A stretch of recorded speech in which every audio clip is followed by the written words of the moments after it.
Hey guys, what's up? My name is Eric and I'm the Techy Agent, and today we're going to do a review of the brand new Garmin Vivosmart 4.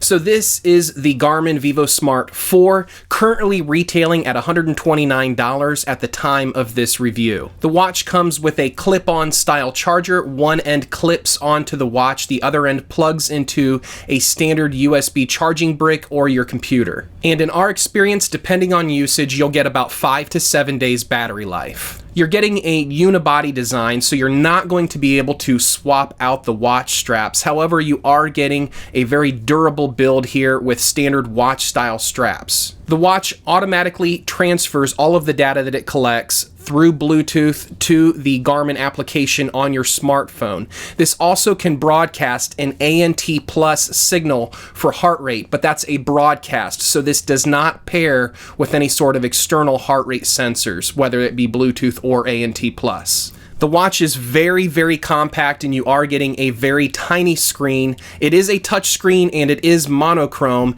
and in our experience it was a little bit difficult to see it in direct sunlight, although it did show up well indoors. Now, while this watch is not designed as an advanced fitness tracker, it does have built-in sports profiles for things like walking, jogging, using an elliptical machine, and even weightlifting, and we'll talk about some of those sports profiles since we tested all of that here in just a moment.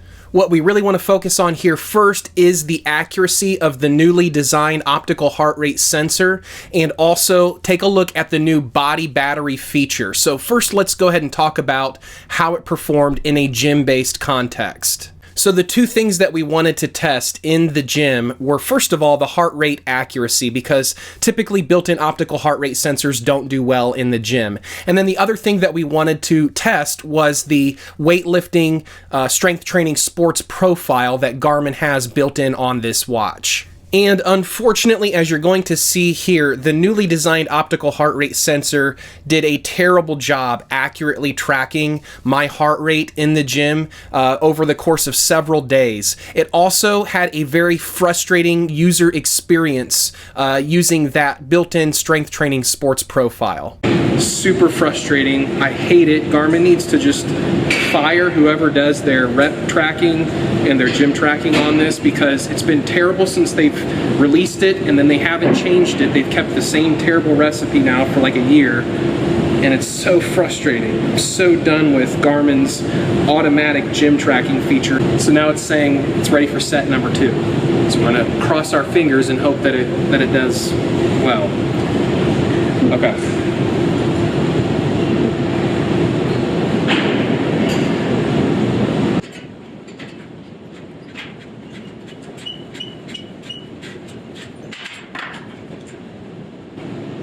Okay, I did 12 reps. It gave me credit for 13. Okay, there we go. Okay, I got it to say 12. It's so frustrating. I'm wasting my time with this interface. It's showing my heart rate at 94 beats per minute, 92. Apple Watch, 150 beats per minute. And as you can tell, I'm out of breath. I just did a set. So it's much more likely that the Apple Watch is right, that I'm doing 150 beats per minute, not the 90 beats per minute that this is showing. So for gym-based exercise, this is not where it's at. I'm very frustrated with it. So what I'm gonna do is I turned off the gym workout, and I'm gonna go to a cardio workout mode. Well, if it'll turn on there. Cardio workout mode here. So double tap to start, and now I'm just going to see if this cardio mode does a better job tracking my heart rate in comparison with what the workout mode was doing. So right now it's showing 86 beats per minute.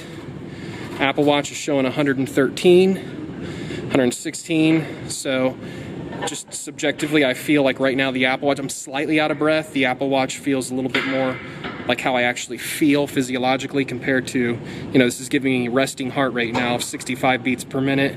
So there's no way that that's accurate. But let's go ahead and do a workout a lift real quick, and then we'll see, you know, what the numbers come back with here real quick. You stealing my heavyweights? Man, oh man. Come on, Techy agent. So the Garmin right now is showing 100. Apple Watch is showing 124. Let's see how they do right after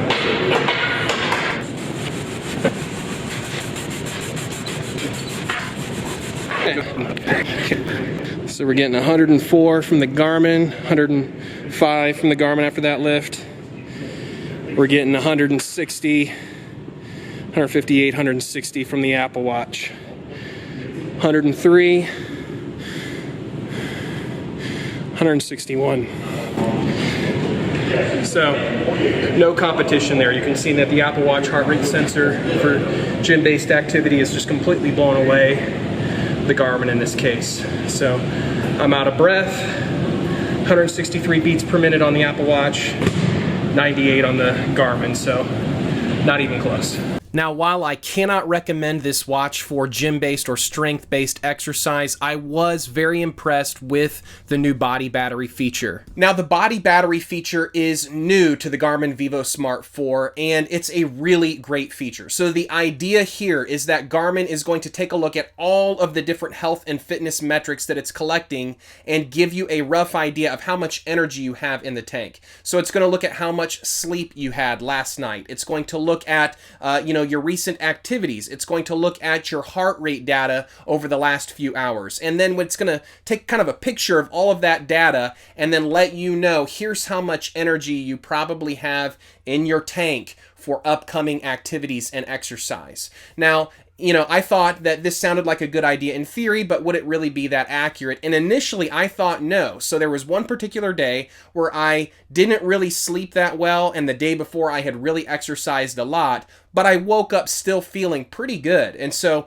throughout the day, throughout the morning, I was feeling great. And I thought, you know what, even though I didn't get a lot of sleep last night, and even though I really pushed myself hard the previous day, I'm feeling really great right now. I think I'm going to go push myself really hard. What does my body battery say? Well, I looked at my body battery and it came back at 30%, so pretty low. So the body battery score on Garmin was saying, hey, you may not want to push yourself really hard. Maybe just, do a little light exercise.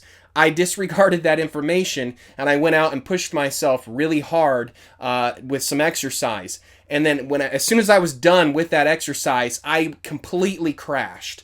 I just was completely wiped out, and I was ready to go to bed at like 7 p.m. that night. And then when I looked at my body battery at about 7 p.m. when I was ready to crash, it was down to like 12 or 15%, basically telling me I was completely wiped out. I was completely spent for the day. So the data that Garmin was collecting on all of my health and fitness metrics and the data that it was giving me, the recommendation that it was giving me, was actually accurate, even though I felt like it was wrong, like I had more energy left in the tank. I actually didn't, and I should have paid attention to what Garmin was telling me, and I probably wouldn't have been totally wiped out by 7 p.m. that night. So the body battery feature is a win. However, because this watch does not have built-in GPS, it has to estimate your distance for things like jogging, and in our experience, even though it did come back with good heart rate information and data, while jogging, the distance that it collected was off by as much as 10%. So, over the course of maybe a 5-mile run, that's a lot of differentiation, in distance, and that's kind of not a good thing. You really do need GPS if you're going to accurately track things like running, and especially cycling. So because this does not have GPS, the only thing that this can track while you're out for a bike ride is your heart rate data. Again, this won't track your distance. You won't get any sort of GPS information from this watch, and that's disappointing at the price point of $129.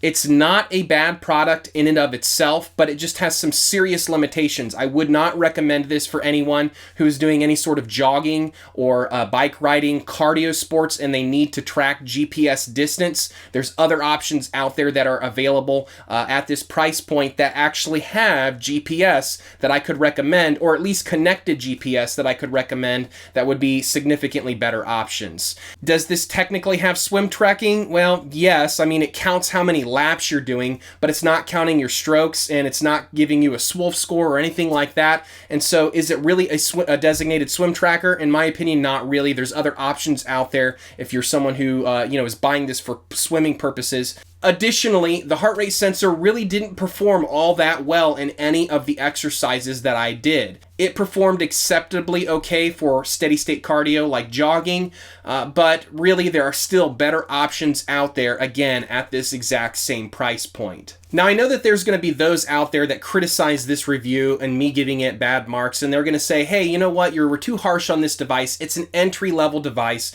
It's not designed for those kinds of people who do exercise every day. It's not designed for gym rats. It's not designed for people who go, jogging or cycling every day. This is designed as an entry-level fitness tracker for those who just want to get a general idea, right, of how many calories they're burning throughout the day, how many steps they're taking throughout the day. Okay, fair enough. Still, at this price point, there are significantly cheaper options that can accomplish all of those same goals for less than $100. You don't need to spend this kind of money in order to track basic health metrics like how many calories, how many steps, how much sleep you're getting. There are cheaper options out there.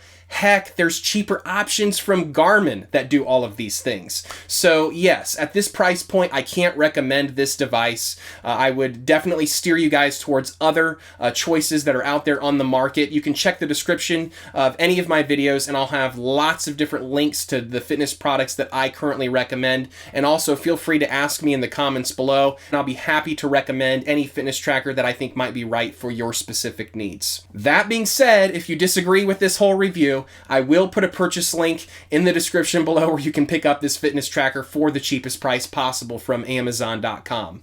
Hey guys, thanks for watching. My name is Eric and I'm the Techy Agent. We'll catch you next time.